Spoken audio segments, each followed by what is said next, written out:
My name is Kashif Nadim Chaudry. I have a sculptural textiles-based practice is probably the best way to describe it. My work is kind of based around sort of religious objects and kind of monumental sculpture and historical objects as well. And I have a particular interest in kind of combining lots of different materials and developing a kind of sort of syncretic language is the best way to describe it.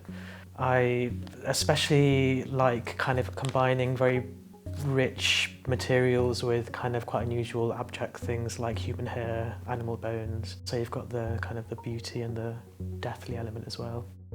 I'm also Nottingham based, born and bred, and I've been coming to the Abbey as a child really, so it's an absolutely fantastic opportunity to exhibit here, but also probably one of the most exciting parts was actually getting to come to the back rooms and look in places that no one else would ordinarily get to look at, and that's just been really fantastic. For me, it was a very kind of open-ended process. Please just come and have a look at the collection, navigate the collection in any way that you can, and see what you see. Just see whichever way it takes you, which I was quite happy to do. The way I kind of started looking at the collection was to think about what techniques I was using in my own work. So embroidery, we had one session on embroidery, we had one session on beadwork as well, and I have a particular interest in fabric generally, coming from a sort of tailoring background. So any kind of boxes of fabrics, sample books of fabrics. And then with each session, there were things that fed off from that, that led off from that, depending on kind of the objects that we looked at.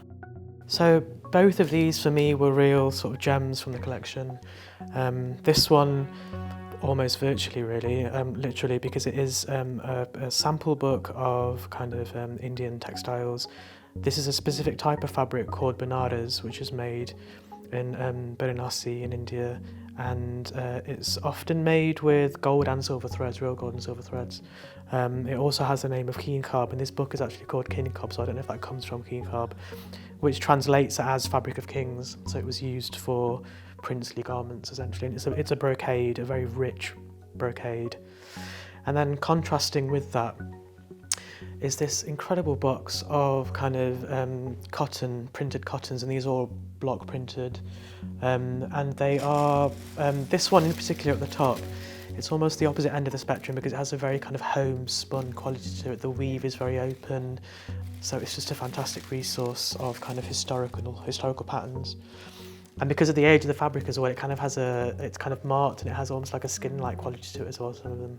But the really incredible thing is that you get to see the development of a specific type of cloth over a number of years, decades even, and see how different patterns, and that's quite special, I think. I'm really interested in kind of relief work in my own practice, and also the way in which you can manipulate fabric and it changes into something else. It becomes a sculpture in a way, it becomes a landscape. I think I use the term landscape. And it's about kind of surveying it with your eye as well, so you're looking all over. And I'm really interested in sort of, that kind of relates to the richness of sort of South Asian textiles, that are kind of the heritage that I come from as well. There's an interest in the sort of silent labour that goes behind it as well. The dress in particular behind us, the needlework is incredibly fine, and to think that someone's sort of sat there and done that by hand, it's quite an incredible thing to think about. And more often than not, it's women's labour, which is anonymous, and that in itself is quite interesting from a socio-political point of view. So my favourite boxes are probably the ones where, like I said, where there was lots of objects in a similar box, and there was one full of purses. With all of these objects really, kind of the purses that you see in front, there's a real sense of kind of making them as decorative and opulent as possible because they are so tiny, and some of them are really unusual shapes, kind of like sausages and all sorts, quite strange.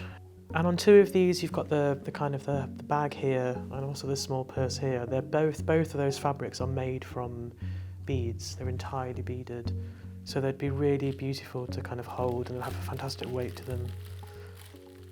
And the colours are just really stunning as well. And then just getting to see a whole collection, a whole box of objects like that. I mean, children's shoes anyway are kind of really romantic, and there's just something really sort of nostalgic about them, but because they're so aged, just as sculptural objects, they're just very, very interesting, I find. And sort of getting to the kind of development of form. I think the biggest thing for me has been kind of putting different objects together. So for example, there was a really crazy kind of woven, very bright orange fabric. Put that next to a kind of a sort of block printed Indian fabric from the 18th century, and there's some sort of strange relationship between the two of them. And that's something that I might take forward that might make an appearance somewhere down the line in my practice. The really amazing thing for me has been kind of getting to look at underneath and inside and from all sides, which you wouldn't be able to do if they're in a museum case, for example. That's been quite a special part of the process. And just being in Newstead Abbey as well, just being in this fantastic house and the history that goes with it and the kind of the romanticism of it all. And it's just been very, very lovely.